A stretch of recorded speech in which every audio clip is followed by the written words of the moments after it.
Bonjour très chers internautes, je vous salue tous dans le nom de notre Adonai et que sa paix, sa grâce soit avec vous. C'est ma prière aussi pour vous, que vous soyez bénis ou que vous soyez pour le temps que vous allez disposer de suivre ce numéro. Alors dans ce numéro-ci, comme nous l'avons annoncé, nous allons aborder la question sur le nom. Le nom de Dieu bien sûr. Et nous allons juste intituler ce numéro par « Le nom de Dieu n'est pas Jésus ». Et je crois que c'est un numéro qui nous permettra de réfléchir suffisamment. Ne soyez pas juste scandalisés pour le titre, mais prenez le temps de suivre exactement pour voir pour quelles raisons est-ce que nous affirmons cela. Et vous aurez à nous mettre votre avis aussi en commentaire. Mais avant d'approfondir la question, abonnez-vous sur la chaîne si ce n'est pas encore fait et faites un geste utile, c'est-à-dire likez la vidéo. Et n'oubliez pas aussi de laisser un commentaire pendant que nous évoluons. Alors, le nom de Dieu n'est pas Jésus. Pourquoi est-ce que nous le disons? Parce que quand nous prenons notre Bible, nous commençons dans Luc chapitre 1er, le verset 31. Nous lisons l'instruction de Gabriel à Marie en ces mots. « Et voici, tu deviendras enceinte et tu enfanteras un fils et tu lui donneras le nom de Jésus. » C'est ce que nous lisons dans la version Louis II. « Et voici, tu deviendras enceinte et tu enfanteras un fils et tu lui donneras le nom de Jésus. » Et quand nous prenons le même passage dans la traduction Claude Tresmontan, il est dit comme suite, « Et voici que tu vas être enceinte et tu enfanteras un fils et tu appelleras son nom Yeshua. Et lui, il sera grand. » Alors déjà ici, rien que par ces versets introductifs, nous nous rendons compte que ces versets abordent la question de la naissance de Yeshua. Donc c'est l'annonce de la naissance de Yeshua et l'annonce de cette naissance est accompagnée aussi du nom qui devait être attribué à l'enfant à naître. Alors notons ensemble avec vous que lorsque nous parlons de Dieu, Dieu est un être éternel et c'est un être non créé. Donc Dieu n'a pas de naissance, Dieu est incréé, il est éternel, il n'a pas un commencement d'existence. Le mot origine n'existe pas dans la chronologie de sa vie parce que c'est un être éternel. Donc c'est un être qui n'a pas d'origine, qui n'a pas de commencement. Il n'y a pas un moment où il n'existait pas et un moment où il est venu à l'existence. Or, la naissance est définie comme étant le commencement ou l'existence ou encore le commencement d'une existence autonome hors de l'organisme maternel d'un enfant dans le cas du genre humain. Donc un enfant qui sort du ventre maternel, cet acte-là, c'est l'acte de naissance et il vient alors au monde et à ce moment-là, il commence une existence autonome hors de l'organisme maternel. C'est-à-dire tout se passe en lui-même, que ce soit la nutrition et tout le reste, la respiration, donc le métabolisme entier, tout se déroule au sein de cet enfant-là. Maintenant ici, dans la question qui se pose sur notre numéro, on sait que Dieu est éternel et Dieu est éternel, en d'autres termes, Dieu est non créé. Et la conception même biblique, lorsqu'on ouvre notre Bible, la conception biblique de Dieu est qu'il est un être qui n'a ni début ni fin, il est éternellement existant. Il n'a pas besoin de naître comme un être humain. Ça, c'est ce que nous devons retenir. Dieu n'a pas besoin de naître comme un être humain. C'est un être éternel, un être qui existe éternellement, qui n'a pas eu un commencement d'existence et qui n'aura pas aussi une fin de vie, ainsi de suite. Alors donc, le Christ, pour commencer, le Christ n'est pas le premier être humain à porter le nom de Yeshua. Yeshua qui est un nom théophore, très familier en Israël, d'où on donnait toujours une précision, on parlait de Yeshua de Nazareth. Donc, Jésus de Nazareth ou Yeshua de Nazareth, c'était pour faire la précision, la distinction entre le Yeshua de Nazareth, fils de Marie, cette précision était toujours importante, et il y avait aussi des Yeshua ailleurs, dans d'autres contrées, d'où on associait toujours le nom d'un juif au nom soit de la localité où ce dernier vit, ou encore au nom de son père. Alors, quand nous prenons Luc chapitre 3, le verset 29, la Bible nous dit « Fils de Jésus, fils d'Éliazar, fils de Jorim, fils de Mattat, fils de Lévi ». Ici, dans la généalogie, nous voyons bien que parmi les arrière-grands-pères de Yeshua, de la lignée de David, il y avait un qui s'appelait déjà Yeshua. Il s'est traduit ici dans Luc 2, comme nous voyons dans ces versets, par Jésus. Vous voyez? Et quand on prend la traduction Claude Tresmontan, le même verset nous est rendu comme suite.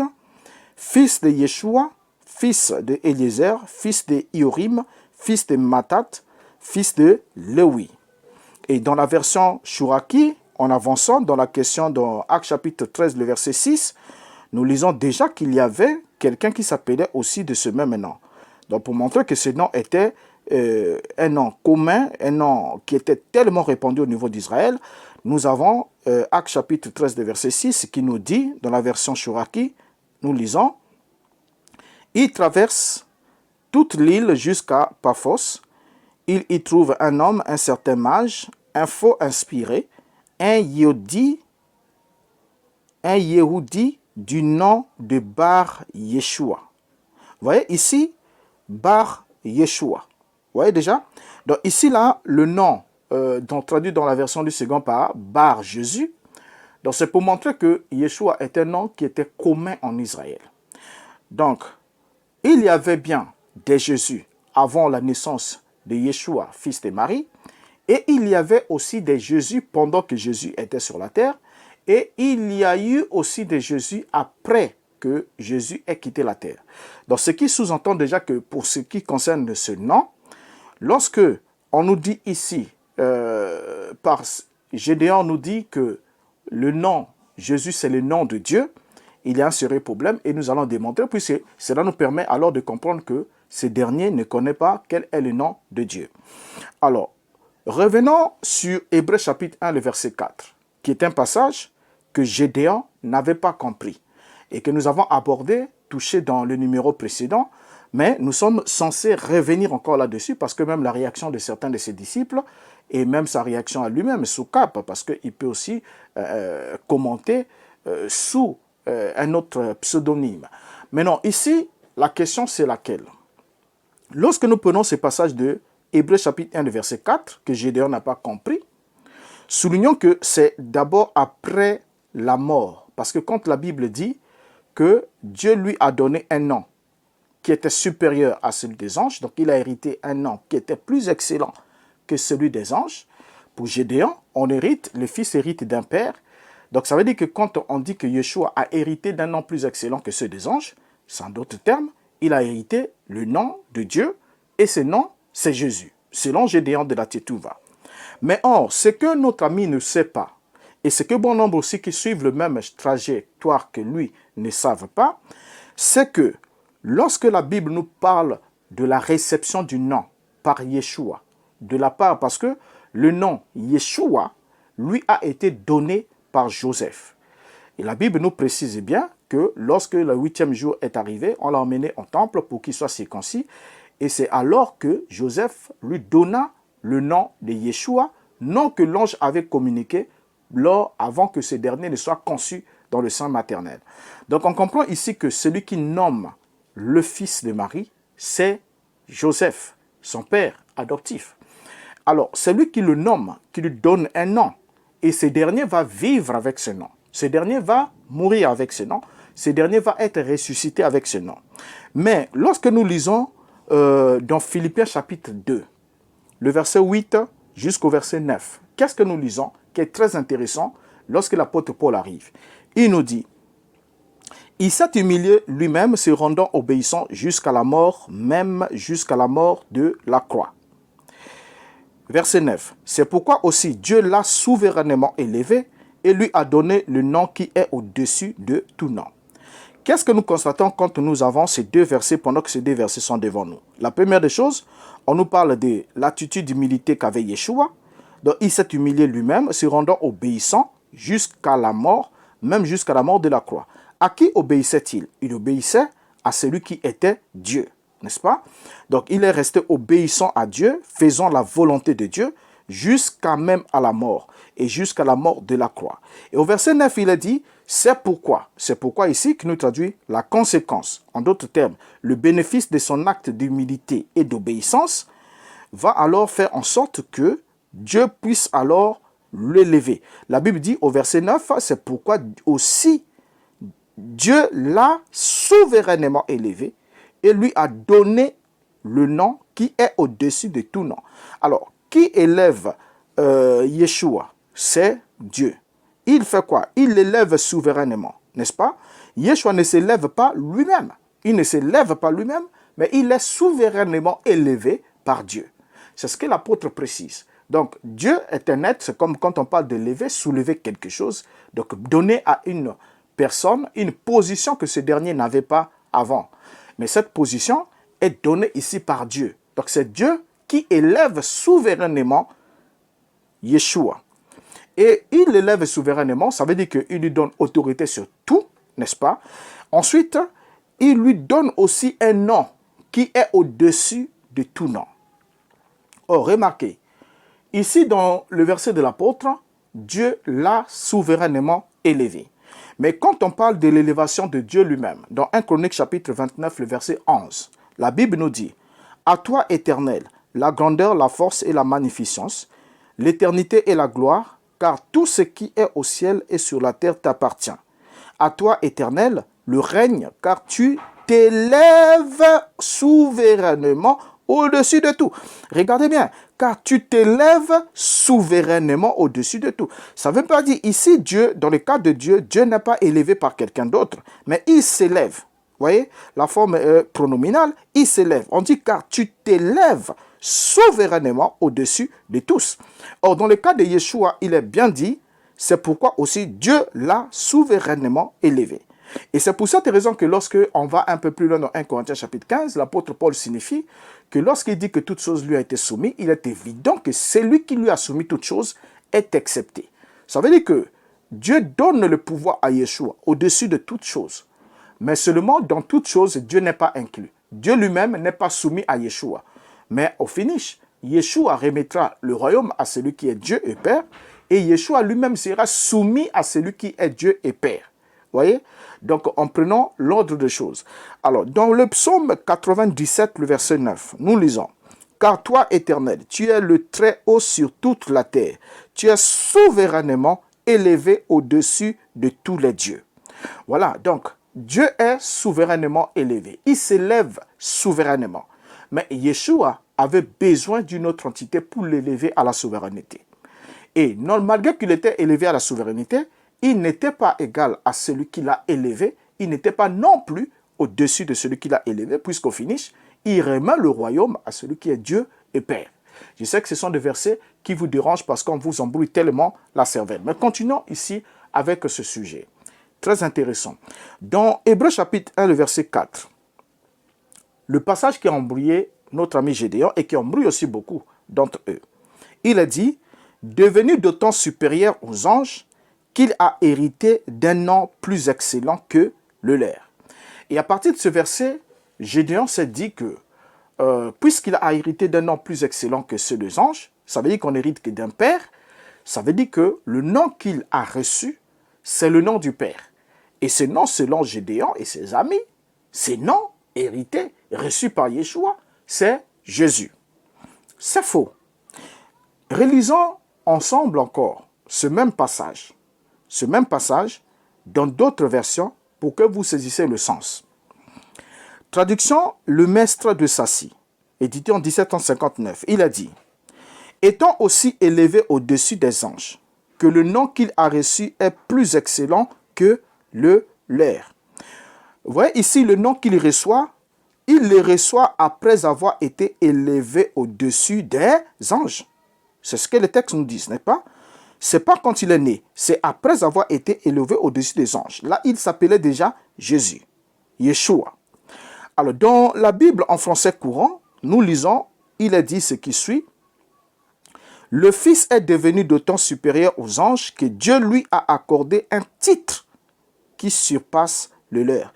Regardez bien, Dieu lui a accordé un titre qui surpasse le leur. Et là déjà, la lecture commence à changer, n'est-ce pas? Et lorsque nous prenons la Bible du Semmer, pendant que tous les versets se défilent devant nous, il est dit, il a ainsi acquis un rang bien plus éminent que celui des anges, dans la mesure où le titre que Dieu lui a donné est incomparablement supérieur au leur. Regardez ici maintenant, ici dans la version Le Semmer, on nous parle de l'acquisition d'un rang.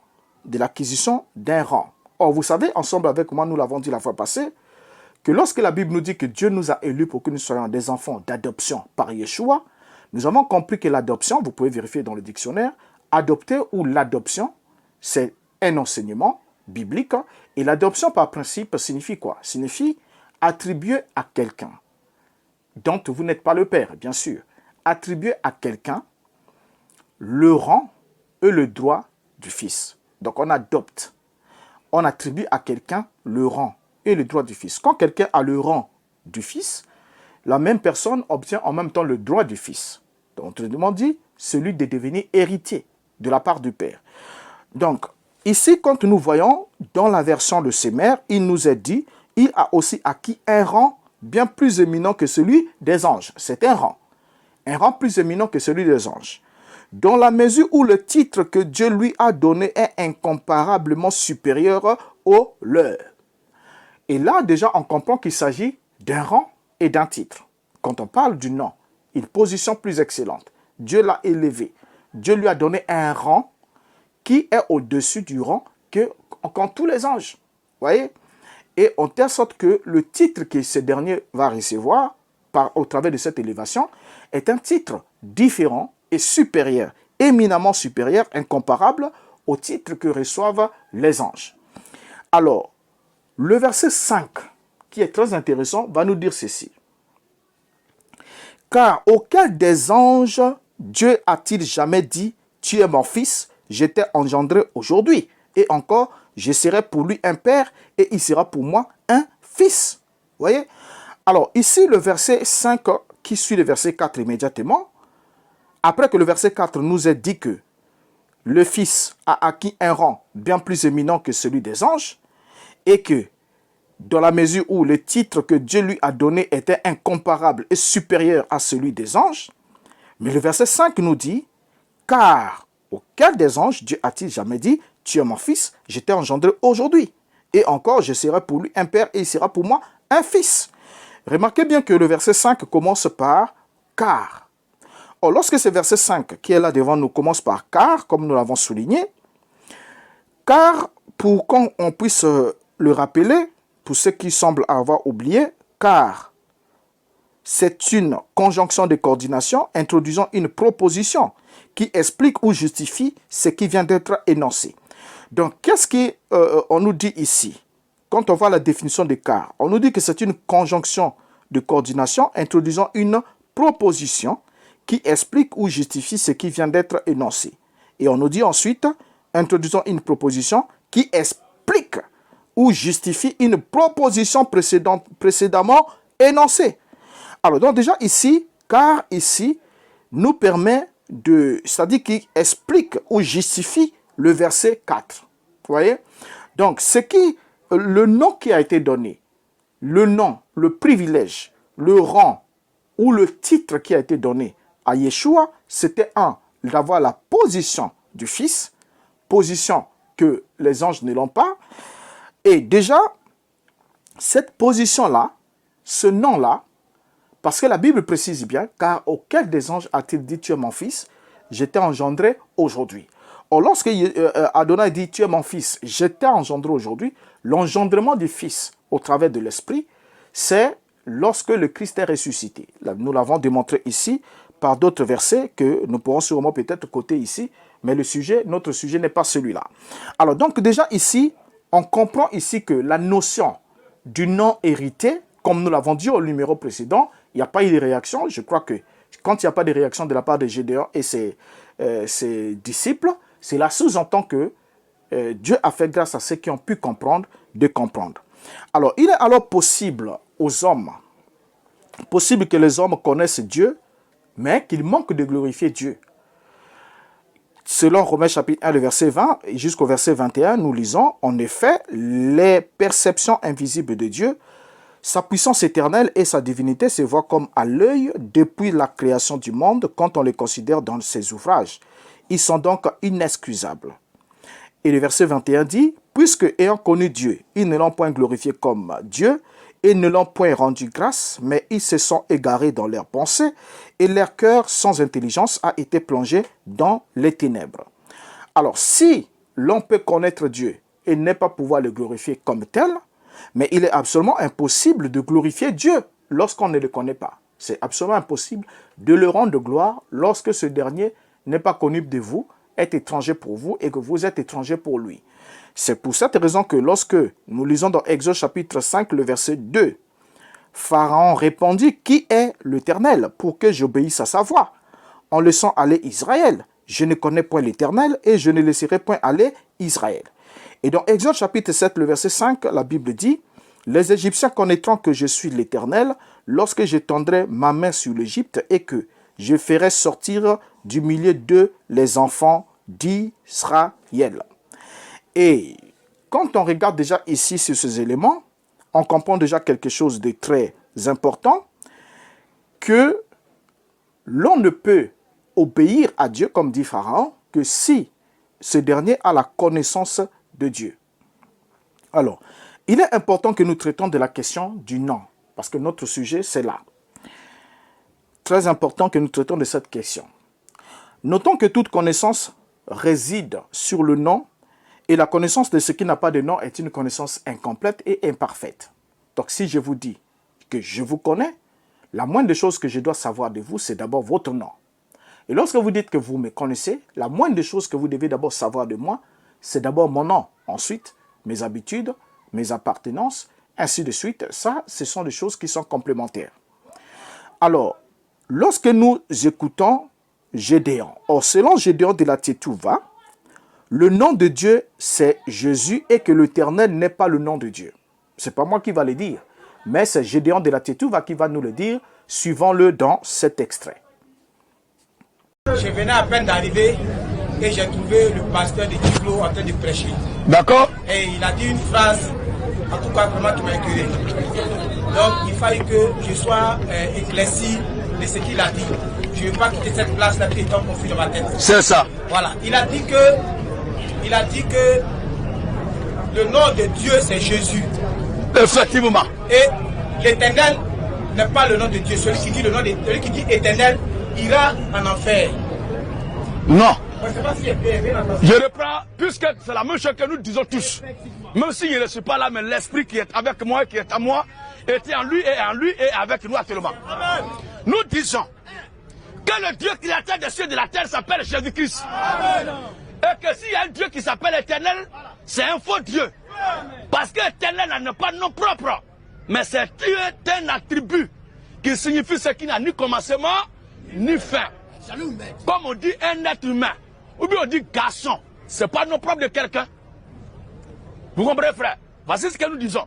Le nom du créateur des cieux et de la terre, c'est Jésus-Christ. Il est éternel, mais il ne s'appelle pas éternel. Voilà. Merci.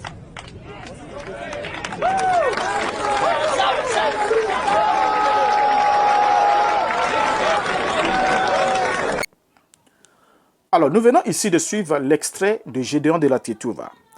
Et la réponse que Gédéon de la Tétouva donne ici, la réponse de Gédéon, il dit que nous disons que le Dieu créateur des cieux et de la terre s'appelle Jésus-Christ. Et s'il y a un Dieu qui s'appelle éternel, c'est que c'est un faux Dieu, parce que l'éternel là n'est pas un nom propre, mais c'est un attribut qui signifie qu'il n'a ni commencement ni fin. Or, lorsque nous avons tous suivi Gédéon de la Tétouva, nous comprenons le niveau des problèmes qu'a ces derniers. Les problèmes qu'il a sont multiples et légion. Gédéon nous dit que Jésus-Christ est éternel, mais il ne s'appelle pas éternel. Ça, c'est lui qui le dit. Alors, par cette réponse, Gédéon démontre ne pas connaître Dieu. Il ne connaît pas Dieu, car on ne peut pas dire qu'on connaît Dieu quand on ne sait pas comment il s'appelle. Et pire encore, lorsqu'on se méprend sur la question de son nom. Parce que c'est la chose la plus élémentaire possible. Comment peut-on traiter avec une divinité lorsque le nom de ce dernier nous est totalement inconnu ou lorsqu'on se méprend sur la question de son nom?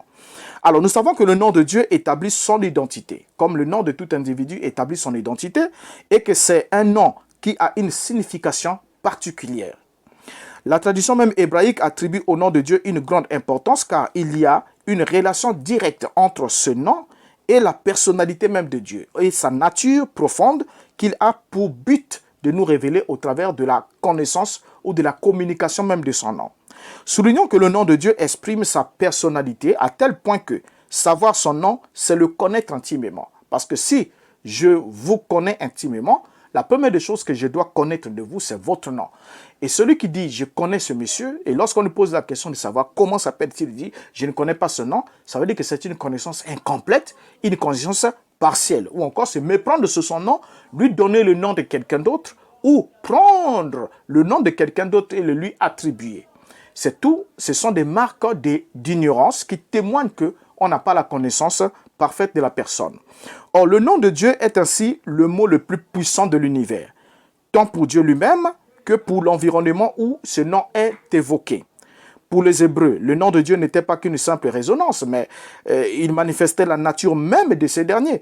Et quand son nom est prononcé, Dieu agissait extérieurement et comme une force absolument réelle, matérielle, et mettait en œuvre le potentiel qui est contenu dans son nom pour témoigner de la grandeur, de l'efficacité et de la force et la puissance de ce nom. Alors nous voulons dans cette vidéo donner une réponse à Gédéon de la Tétouva et à ses co-doctrinaires pour en quelque sorte évoquer la nature des deux types de noms de l'entité créateur des cieux et de la terre évoqués dans la Bible afin d'établir le rapport entre lui et les autres déités ou encore les idoles. Parce que si vous ne connaissez pas le nom du Dieu créateur, l'entité créateur évoquée dans la Bible, vous ne pourrez pas établir la distinction entre lui et d'autres déités ou encore entre lui et les idoles. Alors, toute la Bible est un document qui rapporte les diverses manifestations d'une entité spirituelle dont le nom est le troisième mot de la Bible hébraïque. Ou encore, le premier verset nous est rendu comme suite. Regardons, le premier verset est là. Nous avons là la version hébraïque qui est là. Je mets aussi la transcription hébraïque latinisée pour le premier verset de la Bible. C'est important. Alors, qu'est-ce que nous lisons? Nous lisons « Bereshit bara Elohim et ha-shamayim ve et ha-eretz ». Alors, lorsque nous regardons ce verset qui est là devant nous dans sa forme hébraïque et aussi dans sa transcription hébraïque latinisée, nous nous rendons compte que le troisième mot de ce verset, c'est le mot Elohim. Et dans la traduction Édouard Dorme, édition Gallimard, le verset nous est rendu comme suite.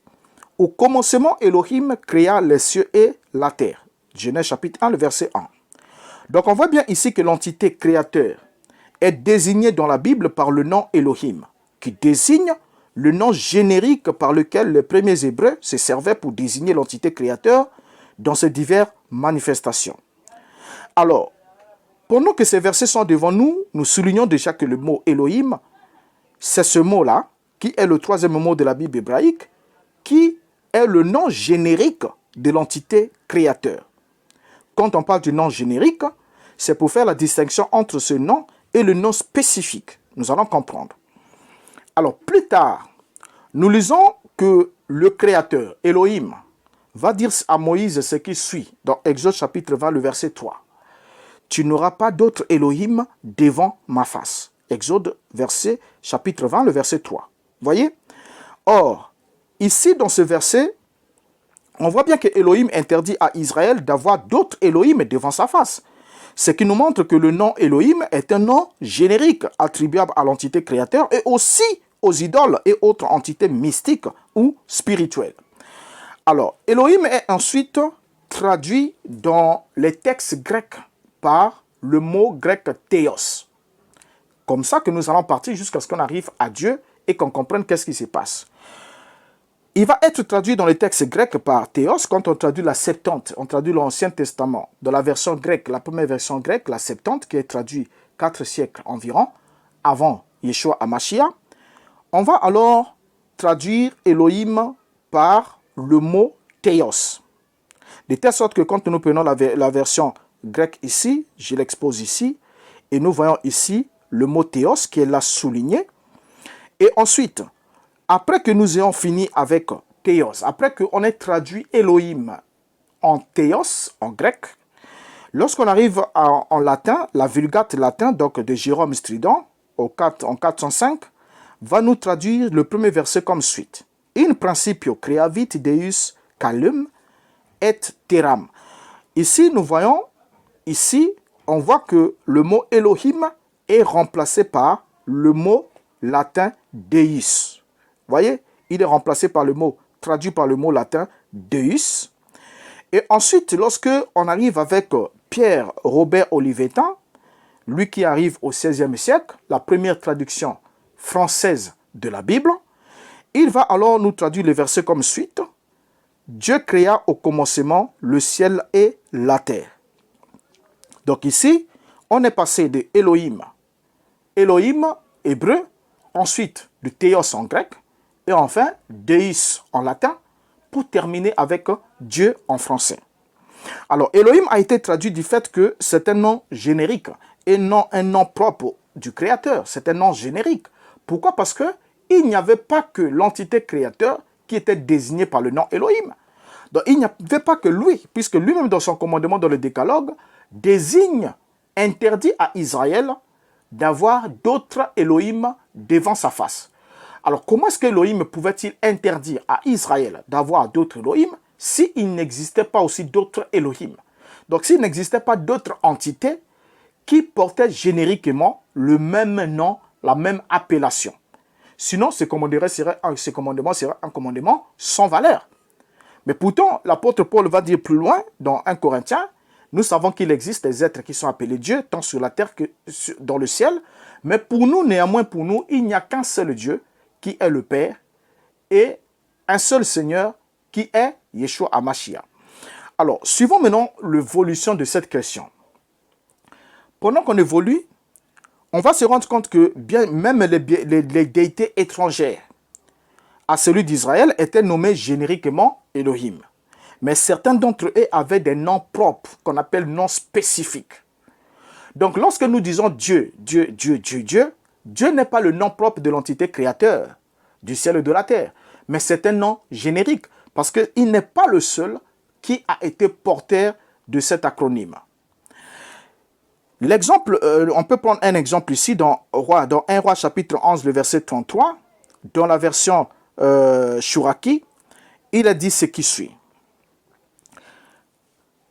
Puisqu'ils m'ont abandonné et qu'ils se sont prosternés devant Astoret, l'Élohim des Sidonimes, devant Kemosh, l'Élohim des Moab, et devant Milcom, l'Élohim des Bénéi Ammon, et ils ne sont pas allés sur mes routes pour faire le droit à mes yeux, mes règles et mes jugements, comme David, son père.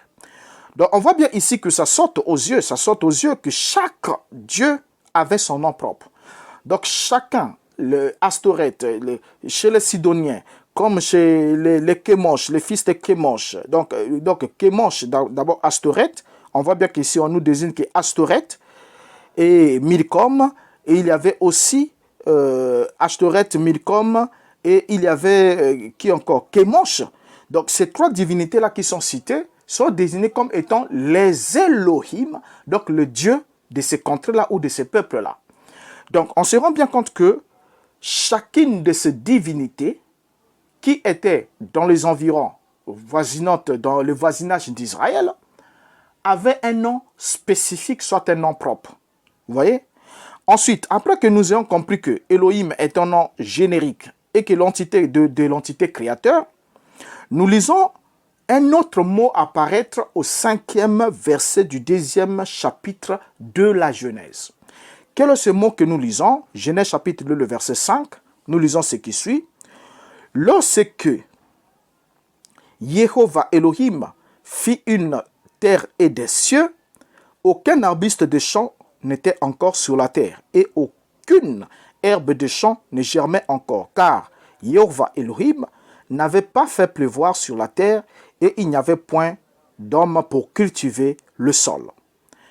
On se rend bien compte que Jéhovah, donc en hébreu, tel qu'il est mentionné, est le théonyme d'Elohim d'Israël, composé de 4 lettres, donc les Yod, Hev, Vav, He.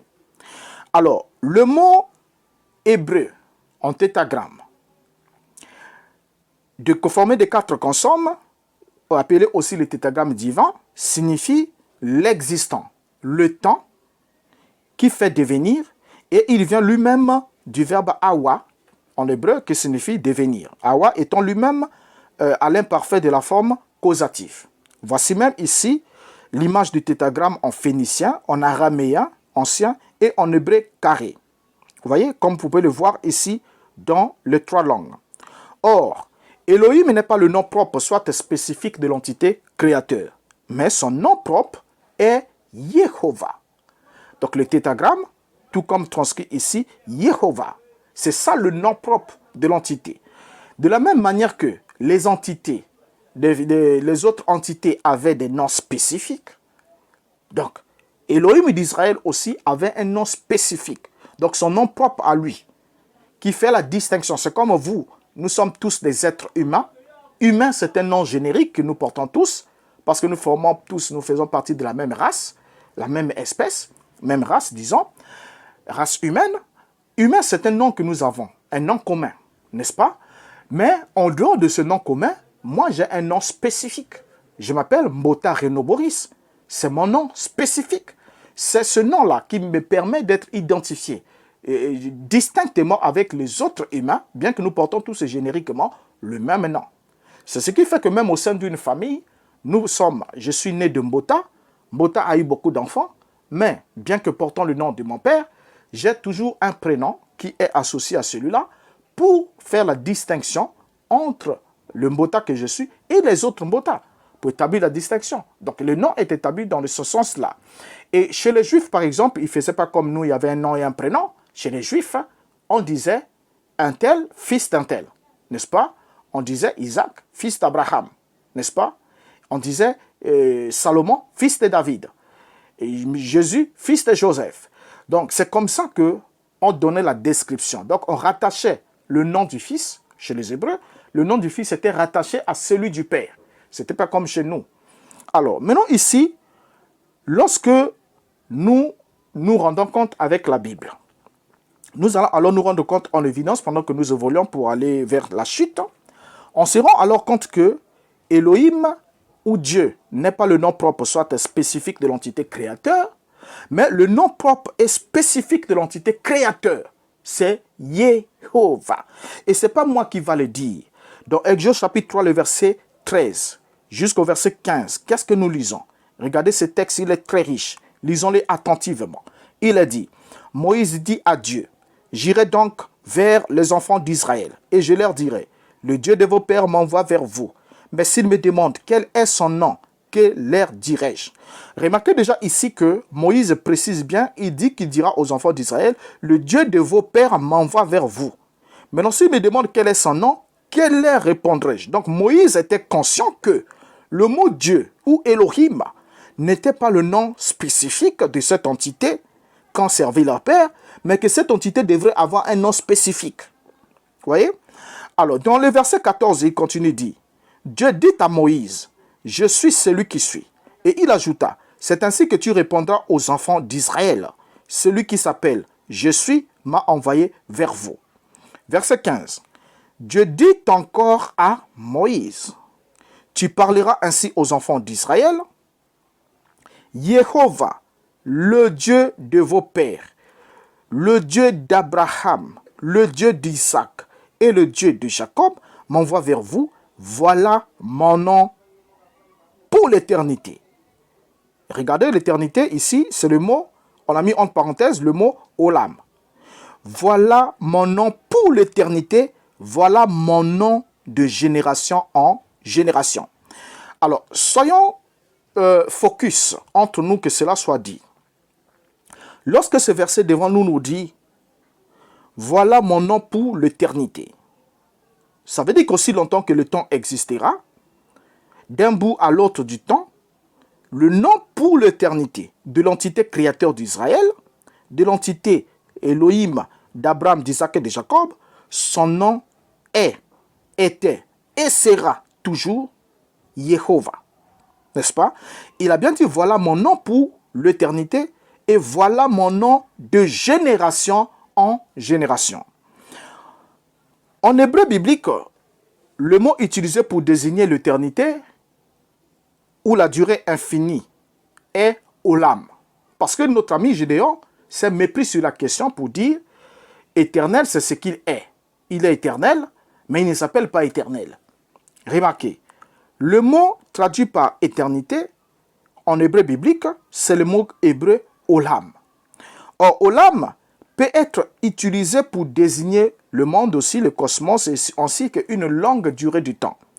Et ce mot est fréquemment utilisé dans la Bible hébraïque pour exprimer l'idée de l'éternité, de durée infinie et de temps très longs. Il peut être traduit par éternel, éternité, à jamais ou pour toujours. Vous pouvez vous rendre compte ici, dans cette image, référence, image Strong, vous voyez bien ici, comment est-ce qu'on nous donne la définition de ce mot olam. Vous voyez? Alors, le verset ici, on prend alors Genèse chapitre 3, le verset 22, pour montrer qu'il y a une distinction. Regardez bien dans le verset 15, lorsque Elohim dit, mon nom est Yehovah, c'est là mon nom, voilà mon nom pour l'éternité. Le mot traduit pour éternité, c'est olam.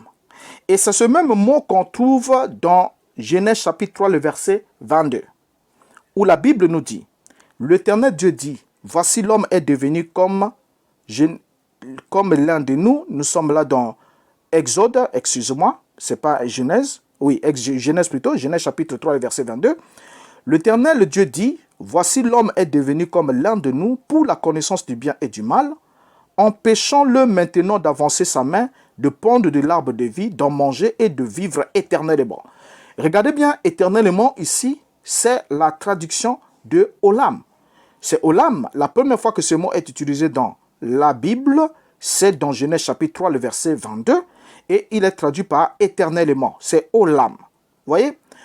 Alors, quand nous voyons ici la définition même de l'éternité, la définition, comme vous pouvez le voir ici dans cette capture, on nous dit que l'éternité, c'est ce qui est sans durée, qui n'a ni commencement ni fin, qui échappe à toute détermination chronologique, surtout dans un contexte religieux. Et en deuxième lieu, on nous dit que c'est une durée ayant un commencement, mais pas de fin, dans le cadre de la religion et la vie future. Parce que tout croyant, tout enfant de Dieu a la promesse de recevoir la vie éternelle, mais pourtant ces derniers ont eu un commencement d'existence, mais seulement avec la vie éternelle qu'ils reçoivent, ils revêtent de l'immortalité pour devenir des êtres éternels, c'est-à-dire ils n'auront pas une fin d'existence. Et ce n'est pas ici, on en parlera dans un numéro. Alors, tout comme Astarté était le nom propre de la divinité des Sidoniens, Kémosh était le nom propre des dieux de Moab, Milcom était le nom propre de la divinité des fils d'Ammon, la Bible nous dit que Yehovah était le nom propre du Dieu des Hébreux.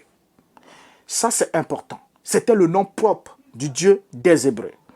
Nous lisons cette commission faite à Moïse et Aaron à l'endroit du Pharaon dans Exode chapitre 3, le verset 18. La Bible dit, lisons. Ils écouteront ta voix et tu iras, toi et les anciens d'Israël, auprès du roi d'Égypte et vous lui direz, Yehovah, le Dieu des Hébreux, nous est apparu. Permets-nous de faire 3 journées de marche dans le désert pour offrir des sacrifices à Yehovah, notre Dieu. Nous remarquons en lisant ces versets que Elohim se désigne comme étant Yehovah et il précise être le Dieu des Hébreux. Elohim est évidemment un nom générique, exactement comme notre mot français Dieu, qui est un nom générique aussi. Et il est applicable à toutes les divinités, y compris même les idoles. Donc quand on dit Dieu, Dieu, Dieu, Dieu, à moins d'avoir une relation déjà intime avec lui, parce que c'est comme quand on dit papa, papa c'est un nom générique, n'est-ce pas? Et lorsque vous sortez dans la rue, vous dites papa, tout celui qui a un enfant peut se retourner, tout comme il peut être captivé, tout comme ils peuvent ignorer. Mais quand j'entends la voix de mon fils qui dit papa, même si on est combien, je connais cette voix, je sais que c'est mon fils qui m'appelle, donc le papa là, ce n'est pas les autres, mais c'est moi. Là, nous avons une relation directe. C'est autre chose, on en parlera dans un numéro. Maintenant, ici, nous remarquons que Elohim se désigne comme étant Yehovah, n'est-ce pas? Yehovah, et il précise être le Dieu des Hébreux. Alors, bien qu'il soit désigné dans les Écritures par des titres et des qualificatifs comme Dieu, souverain, Seigneur, Créateur, Père, le Tout-Puissant, le Très-Haut, mais le seul nom personnel qui résume et exprime pleinement la personnalité et les attributs du Dieu, entité créateur des Hébreux, c'est le nom Yehovah. Le tétragramme est le nom personnel de Dieu. Comme les autres divinités qui avaient le nom, le tétragramme est le nom personnel de Dieu. Avant qu'on puisse chuter, nous allons aborder alors la question, l'autre élément de question, toujours pour aider Gédéon de la Tétouva sur cette question, parce que nombre de ses disciples ne savaient pas. Parce qu'il leur a dit que éternel était l'adjectif et non un nom. Voilà, c'est un adjectif et non un nom. Le nom là serait Jésus, ce qui est faux, totalement faux. Remarquez, quand nous prenons notre Bible dans Ésaïe chapitre 42, le verset 8, nous lisons dans la traduction Samuel Caïn, qui était juif. Il a dit, « Je suis Yehovah, c'est mon nom. Je ne donne pas mon honneur à un autre, ni ma gloire aux idoles. » Alors, voyons ici qu'il se présente, nous sommes là avec le prophète Ésaïe, Elohim se dit, je suis Yehovah.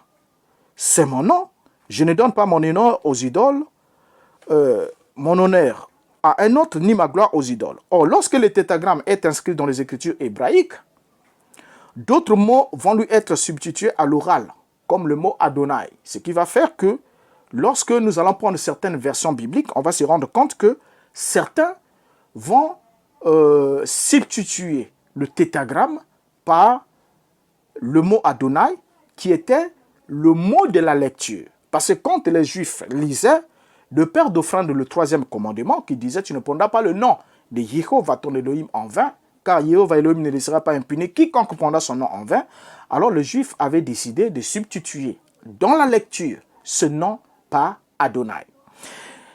Et ce qui fait que lorsqu'ils vont substituer cela par Adonai dans la lecture, et quand on arrive dans la Septante grecque, la Septante qui est la première traduction grecque de l'Ancien Testament, le nom va alors être remplacé par Kyrios. Kyrios, qui signifie Seigneur. Donc Kyrios en grec, donc Yehovah, le tétragramme, va être remplacé par Kyrios en grec. Et après le grec, le latin va arriver et va nous remplacer ce nom par Dominus. Dominus, qui est alors traduit en français par Seigneur. C'est ce qui fait que lorsque nous lisons dans la version latine de la Bible de Jérôme de Stridon, Ésaïe chapitre 42 nous est rendu comme suite. Ego dominus hoc est nomen mem gloriam meam alteri non dabo et lodem meam sculptilibus. Donc ici, on voit bien que le mot Yehovah est remplacé par Dominus, n'est-ce pas? Et quand on prend la traduction Pierre-Robert Olivetan, la première traduction française de la Bible, éditée en l'an 1635, nous lisons Genèse chapitre 2, le verset 5, qui nous est rendu comme suite. « Et tout rinceau du champ était déjà en terre, et tout herbage du champ germinait, car le Seigneur Dieu n'avait point fait pleuvoir sur la terre, et n'y avait homme pour labourer la terre. » Alors donc, après la Bible Olivetan, parue en l'an 1535, la plupart alors des traductions protestantes ont commencé à traduire par éternel. Vous voyez? Et nous avons la traduction notamment David Martin, édité en 1744, qui va nous dire « Je suis l'Éternel, c'est là mon nom, et je ne donnerai point ma gloire à un autre, ni ma louange aux images taillées. » Remarquez ensemble avec moi que l'Éternel est précédé du déterminant défini. Déterminant défini, les. Dans sa forme et l'idée, c'est donc un nom, n'est-ce pas? C'est donc un nom, et non un adjectif à ne pas confondre avec olam, qui est un nom et un adjectif. Mais éternel ici, c'est un nom, parce qu'il est déjà précédé par l'article défini. Et ça, c'est des éléments importants que les amis qui entourent Gédéon de la Tétouva et d'autres aussi qui vont dans cette même optique-là, doivent effectivement se rendre compte que l'éternel n'est pas un adjectif, mais c'est un nom. Il est précédé d'un article. Ça, c'est un élément important, parce que c'est la traduction d'un nom. Et ce n'est pas pour rien qu'on le précède d'un article défini, et l'apostrophe de la forme française, l'Éternel. Alors, l'adjectif est un mot pour rappeler à nos amis qui donne une qualification au substantif et on désigne la qualité ou la manière d'être. Notifions à Gédéon que la traduction du tétragramme en éternel ne fait pas de ce mot un adjectif, mais c'est un nom, à ne pas confondre avec l'adjectif olam. Vous voyez? Alors, Dieu est sans commencement et sans fin. C'est évident. La Bible nous révèle que Dieu est éternel. Donc, l'éternité de Dieu signifie que ce dernier est. Il a toujours été et il sera toujours. C'est simple. Vous voyez? Abraham, notre père, va invoquer le Dieu, le nom de l'Éternel. Et la Bible précise qu'il invoqua le nom de l'Éternel, le Dieu dès l'éternité. Remarquez, Genèse chapitre 21, verset 33. Nous lisons. De la version La Colombe, il a dit, Abraham planta un tamaris à Beersheba et il invoqua le nom de l'Éternel, Dieu d'éternité. Remarquez bien là, il y a l'Éternel et ensuite la précision Dieu d'éternité.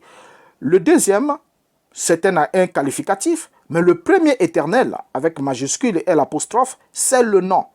C'est le substitut de Jéhovah, la traduction de Jéhovah. C'est pour cette raison que quand on prend la Bible Pyro et Clamer, nous lisons le même verset qui nous est rendu comme suite. Abraham planta un tamaris à Beersheba et invoqua là le nom de Yahweh, le Dieu éternel. Vous voyez? Donc le terme Dieu qui est éternel fait référence à la nature éternelle de Dieu, qui est le concept de Dieu comme étant un être sans commencement ni fin, et existant au-delà même du temps et de l'espace. En d'autres termes, cela signifie que Dieu n'est pas soumis aux limites du temps, il n'est pas non plus soumis aux limites de l'espace, mais plutôt il est le créateur du temps et de l'espace, et c'est aussi lui qui maintient le temps et l'espace. Alors, quelques aspects importants de ce concept éternel signifient simplement absence de commencement et de fin. Il n'y a pas de commencement dans l'éternel. Absence de commencement et de fin. Les deux éléments-là n'existent pas dans éternel. Donc, Dieu n'est pas né, Dieu ne mourra jamais, il existe avant la création du monde et il continuera à exister toujours et toujours. En dehors du temps. Le temps, comme vous le savez très bien avec moi, que le temps comme nous le connaissons est un aspect de la création de Dieu. Parce que le temps est un aspect de la création de Dieu. Dieu lui-même n'est pas limité par le temps. Il peut voir le passé, tout comme le présent, tout comme le futur, en un seul instant, de façon simultanée. Vous voyez? Il est celui qui a créé toutes choses et qui le maintient. Maintenant, nous allons chuter sur l'autre problème de Gédéon parce qu'on a pris déjà assez de temps. Alors, l'éternité est une partie intégrante de la nature de Dieu. Bien sûr, Dieu est éternel. OK? Et son nom, Jéhovah, a été traduit par l'éternel. L'éternité est une caractéristique essentielle même de la divinité. Ce qui fait que le tétragramme représente pour les Juifs le nom spécifique de l'Élohim d'Israël. Donc quand vous demandez à un véritable Juif quel est le nom de Dieu, il vous montrera le tétragramme, ce nom sacré. D'où, pour certains, pour ne pas vouloir le prononcer, il parle de Hachem. Hachem. Hachem, donc le nom. Et quand ils disent Hachem Améphorash, donc le nom voilé. Le nom qu'on ne doit pas prononcer n'importe comment, le nom qui doit être gardé sous-entendu. Alors, lorsque nous prenons le psaume 83, le verset 19, la Bible nous dit qu'il sache que toi seul, dans le nom est l'Éternel. Tu es le Très-Haut sur toute la terre. Regardez bien. Qu'il sache que toi seul, dans le nom est l'Éternel. Tu es le Très-Haut sur toute la terre. Et quand on prend ce même passage dans la traduction Samuel Kayan, nous lisons, et qu'il sache que toi seul, dans le nom est Jéhovah. Tu es élevé sur toute la terre. On s'arrête par là, nous prenons le psaume 9, le verset 11. Ceux qui connaissent ton nom se confient en toi, car tu n'abandonnes pas ceux qui te cherchent, ô Éternel. Et le verset 14 nous dit, puisqu'il m'aime, je le délivrerai, je le protégerai, puisqu'il connaît mon nom. Or, Gédéon se sert de son incompréhension d'un verset d'Ésaïe pour renier le nom éternel, qui bien sûr est la traduction Jéhovah, parce que moi je ne crois pas au fait qu'on puisse traduire le nom spécifique. Donc, Gédéon est en train de renier complètement. Pourquoi? Parce qu'il n'a pas compris un passage suivant son raisonnement sur le passage d'Ésaïe chapitre 52 suivant. Ce qui a été déjà dit, qui est faux de ce que vous venez de dire, et parce que vous n'êtes pas un homme de Dieu.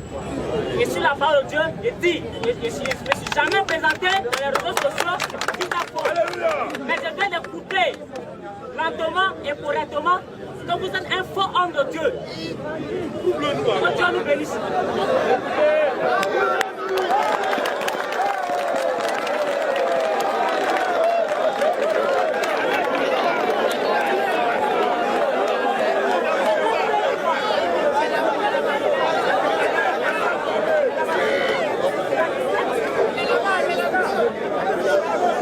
Donne-moi un peu d'eau.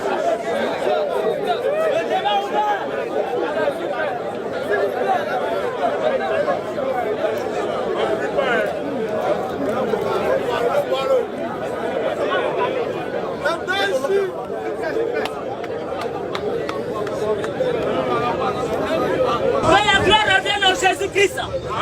Le ressuscité des morts. Le troisième jour. Et c'est lui que nous prêchons. La vérité. Que Dieu nous bénisse. Il est écrit dans le livre de Docteur que ces gens de personnes viendront. Amen. Pour renverser les Écritures. C'est pas parable. Il a dit ce n'est pas avec, des fusils, ni avec des coups de poing, mais avec des verbes. Que Dieu nous bénisse. Et on va lire la parole de Dieu. Parce qu'avant qu'il ne vienne, il y a l'un de ses disciples qu'il avait prédestiné et qui avait prêché.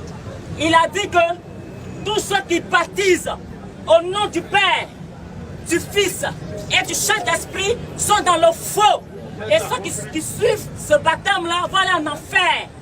Et je ne suis pas catholique, je suis évangélique. Et précisément, je suis de l'église évangélique internationale Foursquare de Côte d'Ivoire. Précisément 32. Que Dieu nous bénisse. Et je vais lire une parole. Non, je ne pose pas de questions. Mais, voilà. Parce que c'est ce que tu as enseigné à tes disciples et ils sont en train de dire. Et déjà ça montre que vous êtes un faux pasteur et vous conduisez le troupeau de Dieu dans l'enfer.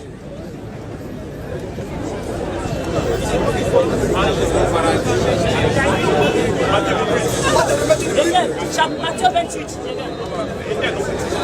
Verset 16. Avant verset 16, nous allons lire. Non, il faut lire.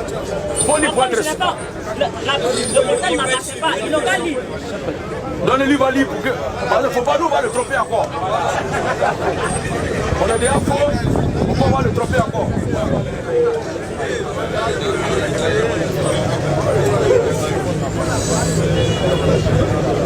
Et les 11 disciples allaient en Galilée.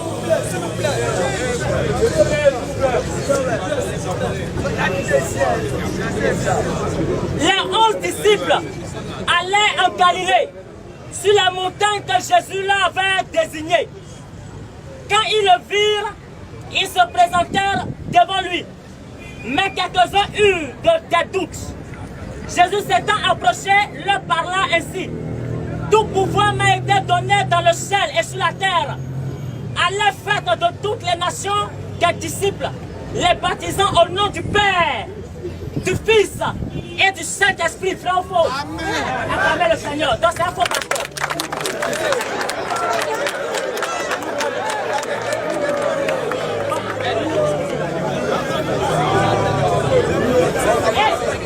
Et c'est pas un homme qui a dit, c'est Jésus qui dit prêche là. C'est lui qui a dit ça. Et Jésus lui a dit allez. C'est Jésus qui a dit. Lui qui dit qu'il prêche là. Il dit allez et faites de toutes les nations mes disciples. Baptisez-les au nom du Père, du Fils et du Saint-Esprit. Maintenant j'en viens, je vais expliquer quelque chose que tu ne comprends pas. Là, tu vas nous bénir. Parce qu'il a dit, ce disciple-là, il vient de dire que le baptême qui a accepté sur la Bible, c'est de baptiser au nom de Jésus. Ouais, c'est ce qu'il a dit. Mais je vais lui dire quelque chose, parce qu'il n'a pas encore compris quelque chose. Et Jésus est égal au Père. Jésus est égal au Fils. Et Jésus est égal au Saint-Esprit. Dieu, c'est en Trinité.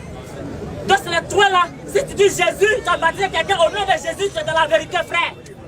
Si tu as baptisé quelqu'un au nom du Fils, du Saint-Esprit, et au nom du Père, du Fils, du Saint-Esprit, tu es dans la vérité. C'est pas faux. C'est vrai, mais c'est faux. C'est un menteur. Et je n'ai pas fini.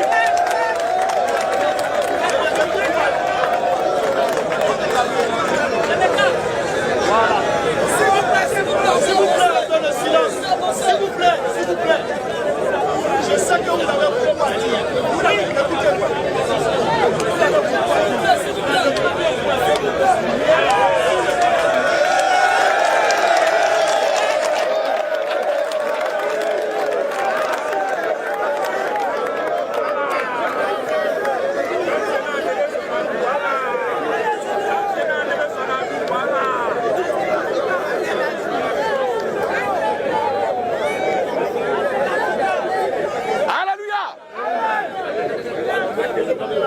Je voulais, s'il vous plaît, vous voyez? Écoutez, j'ai bien. Attends. Oui.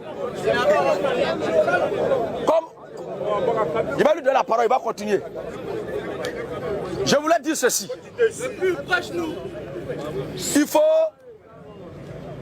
Il faut ce qu'il fait là pour aider beaucoup à comprendre. Parce que d'autant que vous êtes là, il y a plein qui ont été baptisés au nom du Père, Fils, Saint-Esprit. Sa réaction là, pour moi, elle est légitime. Et il n'est pas responsable de ce qu'il est en train de dire. C'est ce qu'on lui a appris qu'il est en train de dire. Je ne l'en veux pas. Maintenant,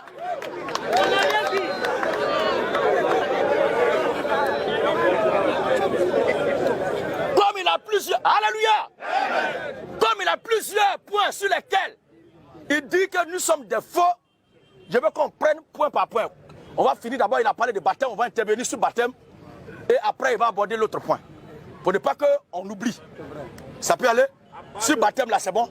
Allons-y alors. Ok.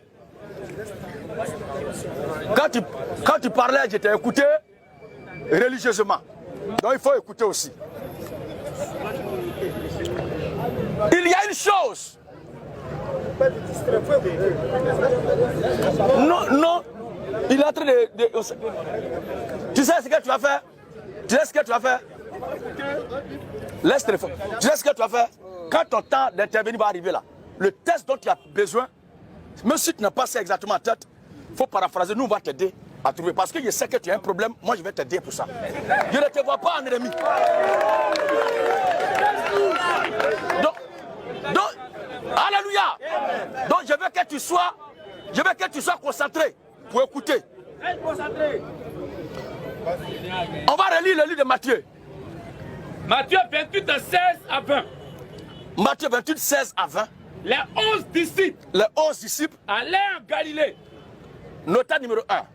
Toi, moi, celui qui m'a prêché l'évangile, celui qui t'a prêché l'évangile, que tu prêches là, et ce que moi je prêche là, les 2 ou les 4, nous n'étions pas là-bas. C'était les 11 disciples du Seigneur. C'était eux. Et c'est pas encore de voir ici, c'est là-bas. Alors, les 11 disciples. Allaient en Galilée. Sur la montagne que Jésus avait désignée. Qu'est-ce qui va se passer? Quand il le vit, il se prosternait devant lui. Mais quelques-uns eurent des doutes. Jésus s'était approché leur parlant ainsi. Tout pouvoir m'a été donné dans le ciel. Et sur la terre. Allez. Faites de toutes les nations des disciples. Les baptisants. Au nom du Père. Voyez bien. Virgule. Au nom là. Il n'y a pas S à la fin. O aussi là, il n'y a pas X à la fin. Pour dire que Père, Fils, Saint-Esprit sont des personnalités distinctes qui correspondent à quelqu'un. C'est pourquoi je vous l'ai dit. Laisse-moi écouter.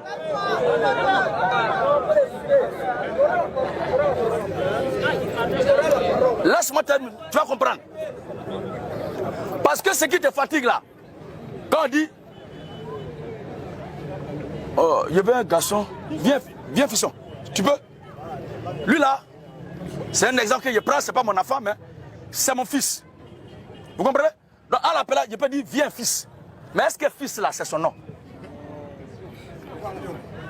Est-ce que fils c'est son nom? Oui, c'est une question que je te pose. Le fils n'est pas. Maintenant, si on prend aussi comparativement de la relation de fils au géniteur, je suis qui pour lui? Est-ce que père là c'est mon nom? Non. Maintenant, nous deux là, nous sommes de quelle espèce? Nous sommes des... Est-ce que être humain c'est notre nom? Tu comprends maintenant? Et c'est à partir de là, si tu... je ne t'ai pas dit que je vais te dire quelque chose de bon. Je dis, je vais te montrer ce qui te fatigue.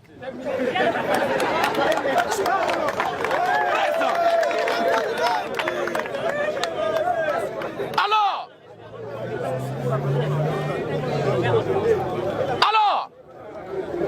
père n'est pas identité propre de quelqu'un.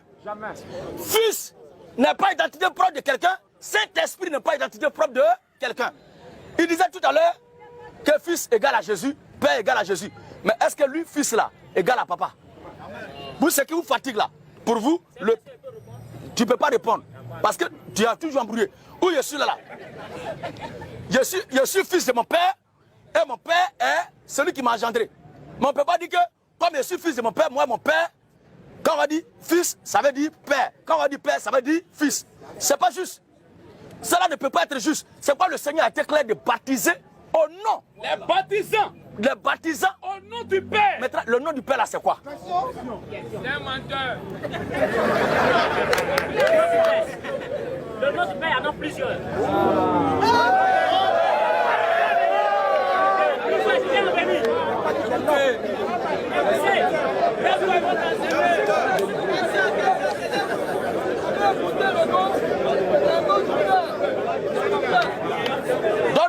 Donne-moi quelques noms du Père. Voilà. Merci beaucoup. Que Dieu vous bénisse. Au nom d'Abraham, plutôt d'Adam, quand Adam est né, après le péché de Caïn, Dieu a mis naissance, Adam a mis naissance encore à notre fils. Quels sont les noms de Dieu? Écoutez, je viens. Quand vous prenez la parole, je vais parler, on m'interrompt. Laissez-moi finir. J'avais fini d'intervenir sur Père Fils là. Laissez-moi finir. C'est mon temps d'intervention pour te montrer pourquoi il dit que le baptême se fait au nom du Seigneur Jésus-Christ. Bon, au temps ancien, on l'appelait Seigneur. Donc pour toi, le nom du Seigneur, il s'est révélé à Moïse. Donc pour toi, il dit, c'est bon. Donc pour toi, Seigneur a ce nom. Oui, c'est le nom que Dieu lui s'est donné. Ok, Acte chapitre 9. Le Seigneur que Dieu lui s'est donné. Attends. Ce n'est pas encore fini. Non, attends. On va détruire ça d'abord. Alléluia. S'il vous plaît.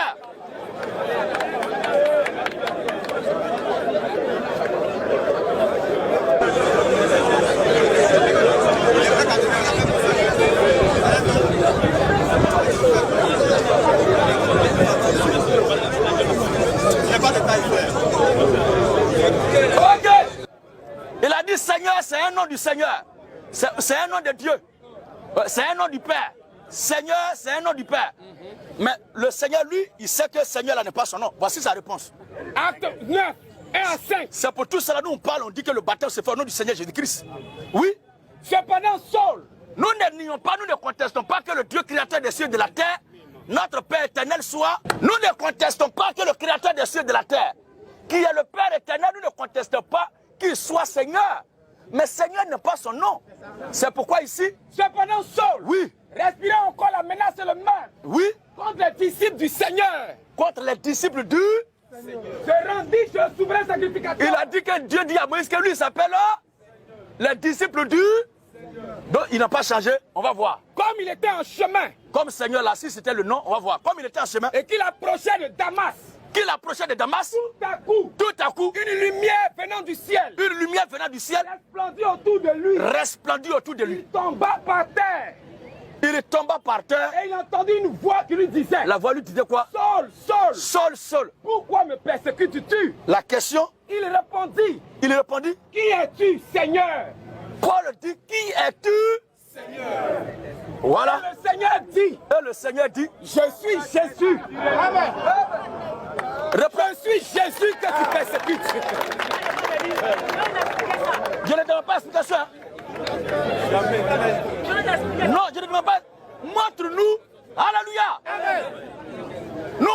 un verset que tu as expliqué. Tu as donné le livre de Moïse où tu dis que le nom de Dieu c'est Seigneur. Maintenant, nous vient de te montrer ici, le Seigneur dit s'appelle. Montre-nous un autre nom du Père encore. Parce que si c'est Seigneur là, Seigneur n'est pas son nom, c'est un titre. Mais celui qui est Seigneur apporte un nom. Il y a des gens qui ont lutté, on les appelle Seigneur de guerre, le Seigneur du football, mais ce n'est pas son nom, c'est un attribut, c'est un titre. Arrêtez. Je ne sais pas pour te frustrer, mais tu as quel niveau intellectuel? Parce que ça aussi, ça peut être important. Parce que quand on dit que c'est le Seigneur des armées, il est le Seigneur des guerres, il est le Seigneur du football. Diego Maradona, il est mort tout récemment. On dit c'est le Dieu du foot. Vous comprenez? Ou bien Cristiano, on dit c'est le Dieu du foot. Mais ce n'est pas son nom. Quand on dit c'est un Seigneur de guerre, ça ne veut pas dire que c'est son nom, mais le Seigneur de guerre apporte un nom. Quel est son nom? C'est un nom qui règne sur les provinces là qu'on appelle Seigneur. Et c'est aussi connu dans la langue du dérivé grec en français. Messieurs, c'est ça qui est Seigneur.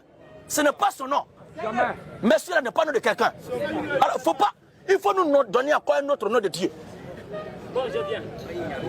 Avant de donner notre nom, je viens parce que nous, tu m'as compris. Je vois que tu m'as compris, mais tu refuses de comprendre. Il a l'air d'un fou.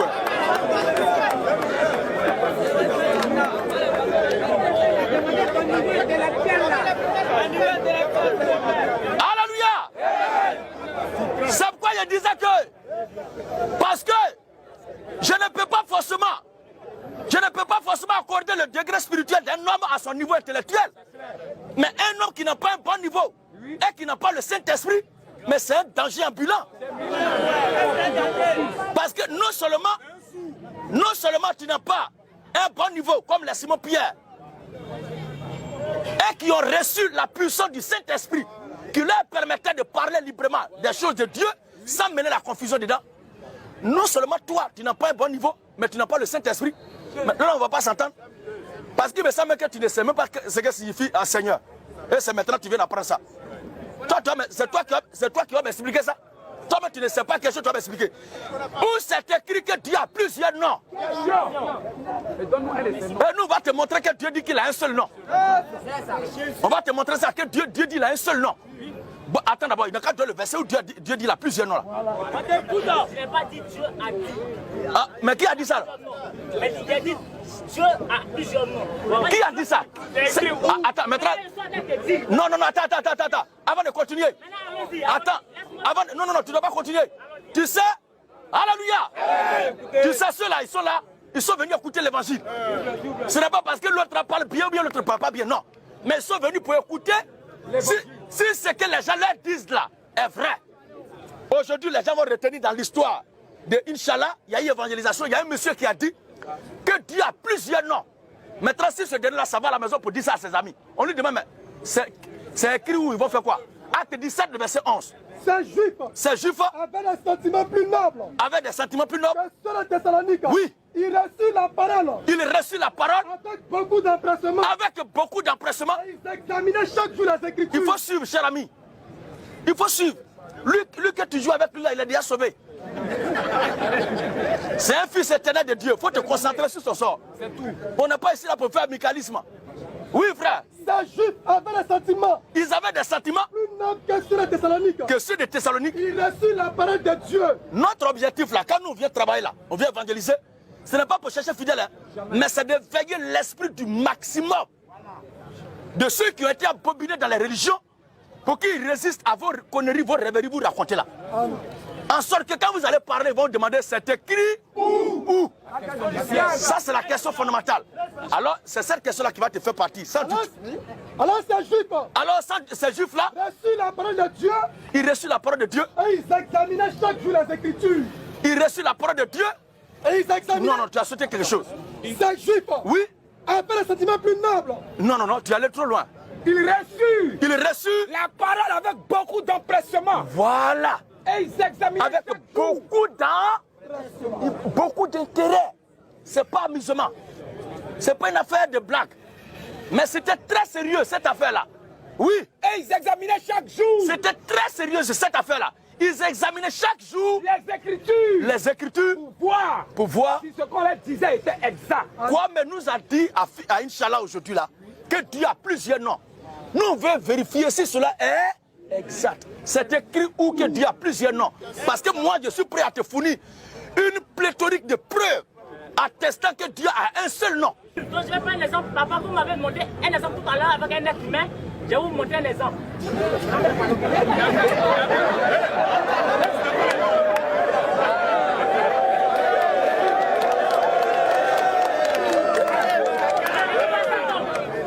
L'homme qui est là, il est composé de 3 personnes. Mais on l'appelle par un seul nom. C'est une personne.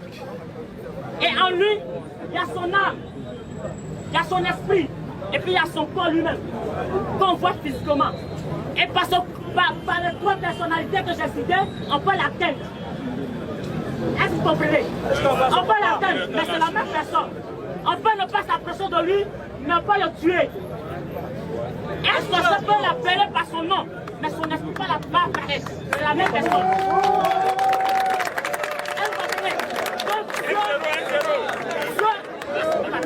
Donc en qualité de Dieu est Dieu parce qu'il est le Père, le Fils, le Saint-Esprit, parce qu'il forme le gloire de Dieu. Si tu ignores le Père, tu ignores Dieu. Si tu ignores le Fils, tu ignores Dieu. Si tu ignores le Saint-Esprit, tu ignores Dieu. Les 3 personnalités sont le Dieu Tout-Puissant, créateur des cieux et de la terre. C'est pourquoi la Bible dit dans le livre de Jean, chapitre 1, que c'est Jésus qui a tout créé. Maintenant, montre-nous le passage qui dit que Dieu a plusieurs noms là maintenant. C'est ce que je te dis, c'est nous, je suis et puis le Seigneur. Ce sont ces 2 noms, Relisons Exode 3. Attends là, tu as raconté trop de conneries là. Ça signifie simplement, il faut écouter. Bible que tu fouettes là, tu vas lire, mais tu ne comprendras pas.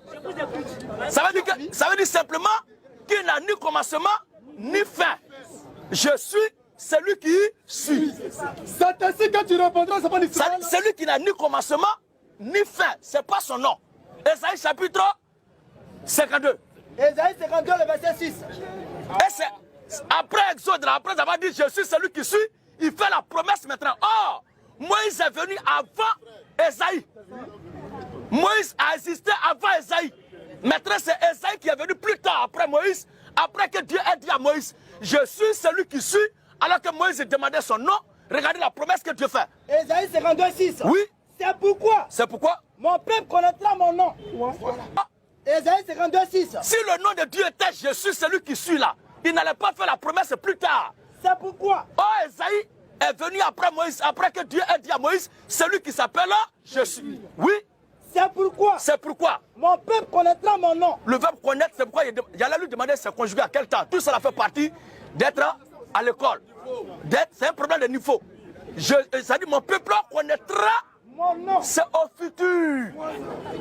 Donc ça veut dire que jusque-là, depuis le commencement, alléluia, depuis le commencement de la création, depuis Adam, en passant par Moïse, jusqu'à Esaïe, le nom de Dieu n'était pas encore connu.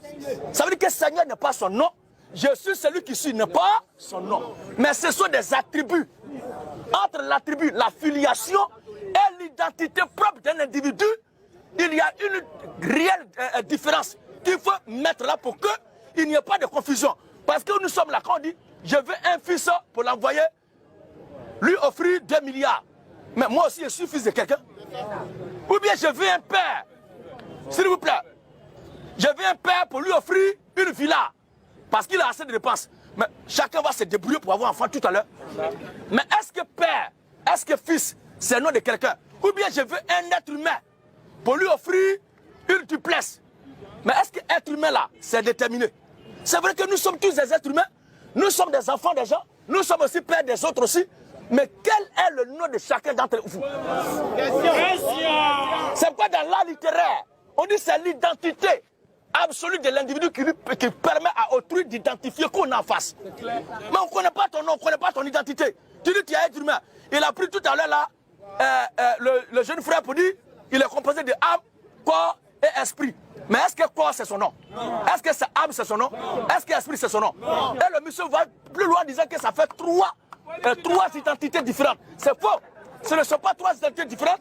Non, non, non. Mais il est question de la répartition d'un seul individu sous plusieurs formes. Il est composé de l'âme, il est composé de corps et il est composé de esprit. Alors, maintenant, lui qui est corps, qui est âme et qui est esprit, quel est son nom?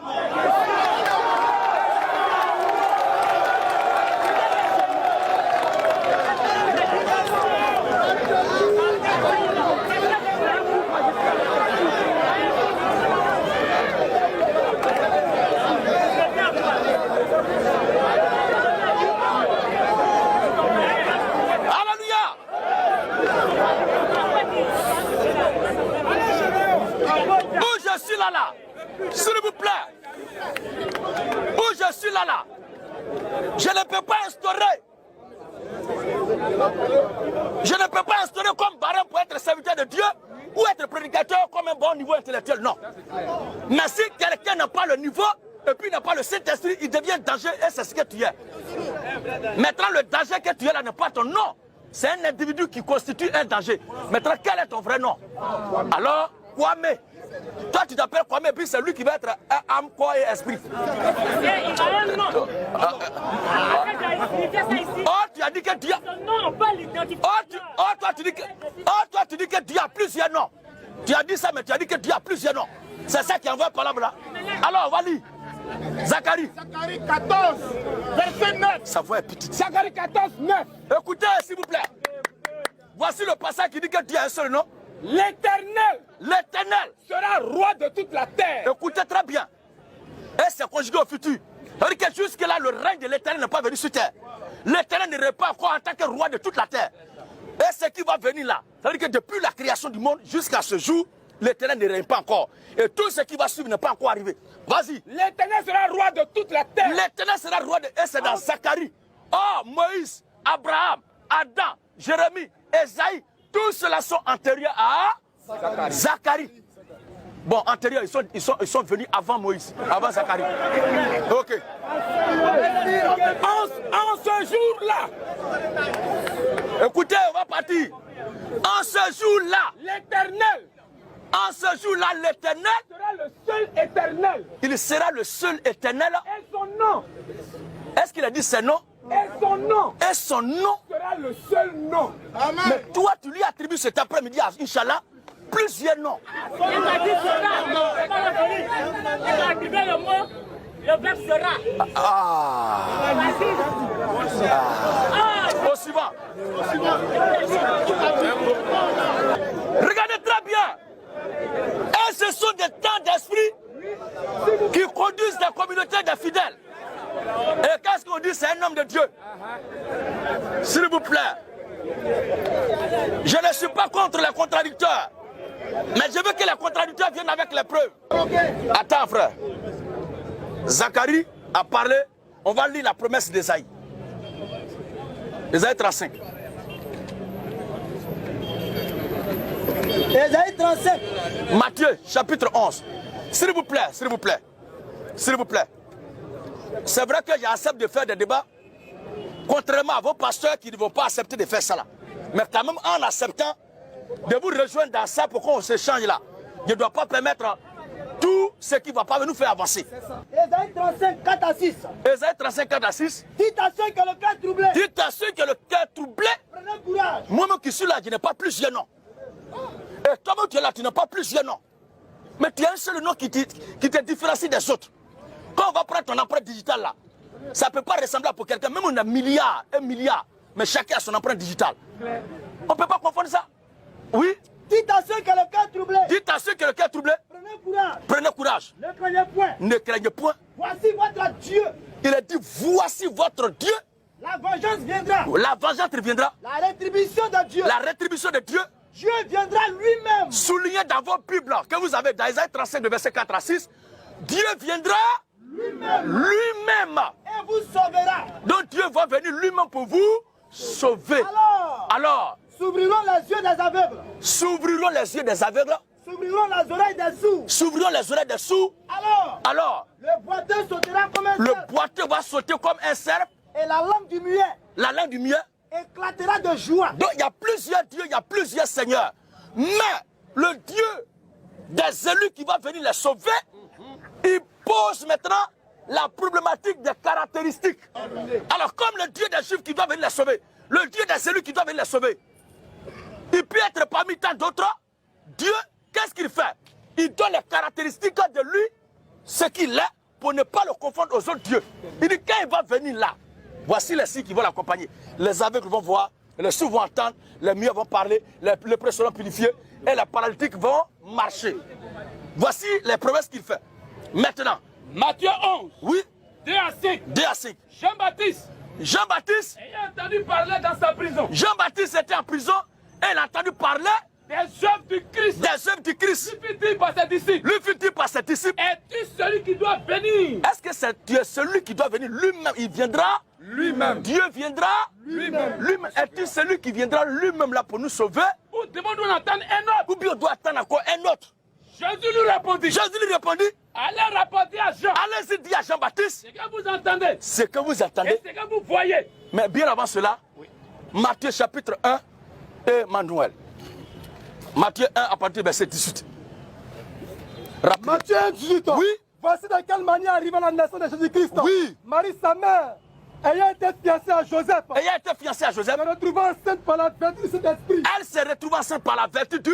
Saint-Esprit. C'est-à-dire Jésus est l'humanité de la divinité invisible. Amen. Il est le corps de la rédemption, l'enveloppe visible dans laquelle est voilée la divinité suprême. Jésus-Christ est le corps divin venu sur terre pour la rédemption de ses élus. Et c'est le mystère le plus codé qui envoie une multitude de multitudes en affaires.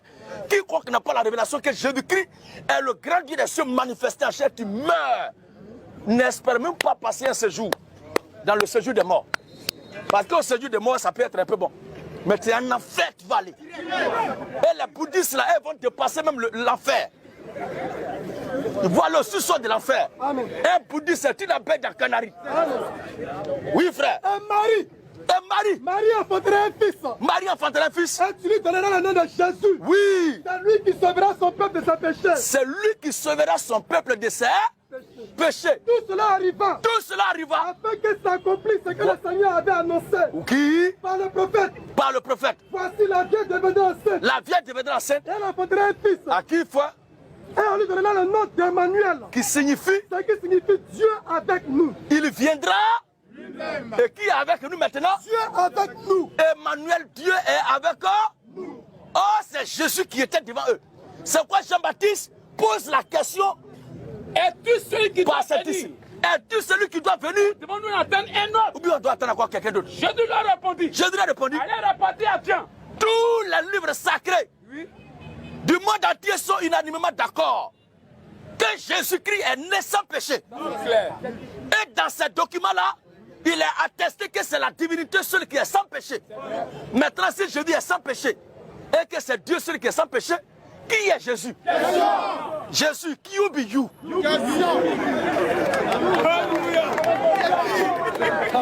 Alors, Jésus lui a répondu. Jésus a répondu, Allez rapporter à Jean. allez-y rapporter à Jean Ce que vous entendez. ce que vous Et entendez ce que vous voyez. et ce que vous voyez. Les aveugles voient. Les aveugles voient. Les boiteux marchent. Or, préalablement, Esaïe avait prophétisé que quand Dieu viendra lui-même pour sauver son peuple, Alors s'ouvriront s'ouvriront les yeux des aveugles. les yeux des aveugles, les oreilles des sourds, Alors les boiteux vont marcher, oreilles des sourds. les paralytiques vont marcher et les prêts seront purifiés. Alors, Les aveugles voient. les aveugles voient, Les boiteux marchent. les boiteux marchent, Et les lépreux sont purifiés. les lépreux sont purifiés, Les sourds entendent. les sourds entendent, Les morts ressuscitent. les morts Et ressuscitent. la bonne nouvelle est annoncée aux pauvres. Il est là. Jean-Baptiste n'a plus posé de questions parce qu'il a su que celui qui doit venir lui-même, Emmanuel, est là. Et il est parti en paix. Pas comme ces croyants pacotiques qui croient la Trinité. Celui qui croit que Dieu était quelque part quand Jésus-Christ était sur terre, tu es un faux croyant. Jésus-Christ est le représentant. Ça dit du ciel tout entier. Quand Jésus était sur terre là, c'est lui-même qui contrôlait le ciel et la terre. Il n'y a pas autre chose qui restait. Et c'est pourquoi le baptême doit être fait au nom du Seigneur Jésus-Christ. Bien, on vient de suivre cet extrait. Et dans cet extrait, nous voyons Gédéon se focaliser sur Ésaïe chapitre 52, le verset 6. Lisons-le d'abord dans la version qu'il nous a lue. C'est pourquoi mon peuple connaîtra mon nom, c'est pourquoi il saura en ce jour que c'est moi qui parle, me voici. Donc, pour Gédéon de la Tituva, ce verset signifie que jusqu'ici, le peuple d'Israël ne connaissait pas le nom de Dieu. Mais que la promesse de la révélation de ce nom était pour un jour futur, parce qu'on utilise le futur. Mon peuple connaîtra mon nom. Ça veut dire que jusqu'à maintenant, ils ne le connaissent pas. C'est faux. C'est totalement faux. Et vous allez voir pourquoi Gédéon a faussement compris ce passage. Déjà dans Ésaïe 51, le verset 15, on doit encadrer ce verset que lui n'a pas compris. Vous allez voir. Dans le chapitre 51, le verset 15, la Bible dit « Je suis l'Éternel, ton Dieu, qui soulève la mer et fait mugir ses flots. L'Éternel des armées est mon nom. » Nous sommes au chapitre 51, donc un chapitre avant d'arriver au chapitre de Gédéon. Et dans la version Samuel Cahen, il a dit « Car je suis Jéhovah, ton Dieu, qui dompte la mer, quand les vagues sont agitées, Jéhovah, Tsebaoth, est mon nom. » Alors, prenons alors ces versets dans d'autres versions avant Louis II. Le verset qui a fait des problèmes à Gédéon, qui lui a enlevé le sommeil, qui l'a embrouillé. Prenons-le dans d'autres versions avant de lire Louis II. Et vous allez comprendre pourquoi la version Louis II aussi est dangereuse. Dans la traduction Les Maîtres de Sacy, édité en 1759, Ésaïe 52, verset 6 se lit comme suite. « C'est pourquoi il viendra un jour auquel mon peuple connaîtra la grandeur de mon nom. Parce qu'alors je dirai, moi qui parlais autrefois, me voici présent. » Qu'est-ce qu'on retient ici? Il viendra un jour auquel mon peuple connaîtra la grandeur de mon nom. Ok? Mon peuple connaîtra la grandeur de mon nom. Et lorsque Jérémie, qui est arrivé après Ésaïe, qui avait bien sûr lu Ésaïe 52, verset 6, que Gédéon n'a pas compris, mais Jérémie va nous dire dans le chapitre 16, le verset 21, ce qui suit, « C'est pourquoi voici, je leur fais connaître cette fois. Je leur fais connaître ma puissance et ma force, et ils sauront que mon nom est l'Éternel. » Et dans la traduction Samuel Cahen, il est dit, Ésaïe 16, verset 21 nous a rendu comme suite, « C'est pourquoi je leur fais connaître cette fois, je leur fais connaître ma puissance et ma force, et ils sauront que mon nom est Jéhovah. » Revenons alors avec Ésaïe, pendant que Gédéon arrête sa lecture au chapitre 52, alors qu'il fallait avancer jusqu'au chapitre 54 pour comprendre la pensée d'Ésaïe. Qu'est-ce que Ésaïe 54, verset 5 nous dit? Dans la traduction Samuel Cahen, il a dit, « Car ton Créateur est ton époux, Jéhovah Tsebaoth est son nom. Ton Rédempteur est le Saint d'Israël. Il s'appelle Dieu de toute la terre. » Donc, vous voyez ici que, après qu'il ait promis que son peuple connaîtra la grandeur de son nom, il vient de repréciser au chapitre 54, le verset 5. Gédéon, notez cela, vos amis, notez cela. Il leur dit, car ton Créateur est ton époux, Jéhovah Tsebaoth est son nom. Ton Rédempteur est le Saint d'Israël. Il s'appelle le Dieu de toute la terre. Donc déjà ici, là, chers amis, ne vous laissez plus embrouiller par ces gens d'enseignement qui rejettent le nom de Dieu. Parce que quand vous rejetez le nom de Jéhovah, vous le rendez caduc, vous le rendez sans valeur, inexistant. Vous dites que ce n'est pas un nom, c'est un adjectif, c'est un qualificatif de Jésus, ce qui est faux. Mais ce que vous ne savez pas, c'est que dans Yeshua, il y a le nom de Jéhovah. Parce que Yeshua est un nom théophore hébraïque qui signifie Jéhovah est salut. Ou bien Jéhovah sauve. Donc si déjà vous niez Jéhovah, alors du coup, lorsque vous dites même Jésus ou Yeshua, quel que soit ce que vous dites, vous êtes en porte-à-faux, en déphasage total. Comprenons ensemble avec moi ici que le Dieu d'Abraham, d'Isaac et de Jacob s'appelle Jéhovah. Son nom n'est pas Jésus. Jamais. Jamais. On revient avec un autre numéro pour donner suite, puisque nous avons pris déjà assez de temps. Déjà, on comprend ici qu'on a ôté le problème, les écailles qu'il y avait dans les yeux de notre cher ami. Et nous reviendrons avec le verset où Yeshua dit « Je leur ai fait connaître ton nom », parce que dans certaines versions, il a dit je leur ai fait connaître ton nom, le nom que tu m'as donné. Alors nous allons prendre cette version-là et nous allons prendre la version grecque elle-même. Ensuite, nous allons prendre le grec latinisé et les autres versions pour avoir un éclairage clair. Est-ce que Yeshua a fait connaître aux disciples que le nom de Dieu était Jésus? Ou bien c'était autre chose que les gens n'ont pas compris aussi à cause de la malhonnêteté de certains traducteurs qui sont habités par le diable. Je vous l'ai dit que Dieu, si Dieu était avec ceux qui ont parlé de sa part, il les a inspirés, ils ont parlé. Ensuite, les Écritures inspirées, les paroles inspirées ont été écrites. La prophétie de l'Écriture inspirée, bien sûr. Mais rien ne rassure que Dieu était avec les interprètes qui, bien sûr, ont usé de leur talent, les traducteurs, pour traduire. Et quand ils ont traduit, il faut que vous ayez l'esprit pour ne pas tomber dans leur piège. Parce que parmi eux, il n'y a pas que. Si déjà le faux apôtre, le faux docteur pouvaient s'immiscer au milieu des apôtres pendant la vie des apôtres, alors qu'en est-il pour aujourd'hui, après la vie des apôtres? C'était votre frère Renaud Boris Mbota et nous avons compris ensemble avec vous que le nom du Dieu d'Israël n'est pas Jésus, mais son nom est Jéhovah.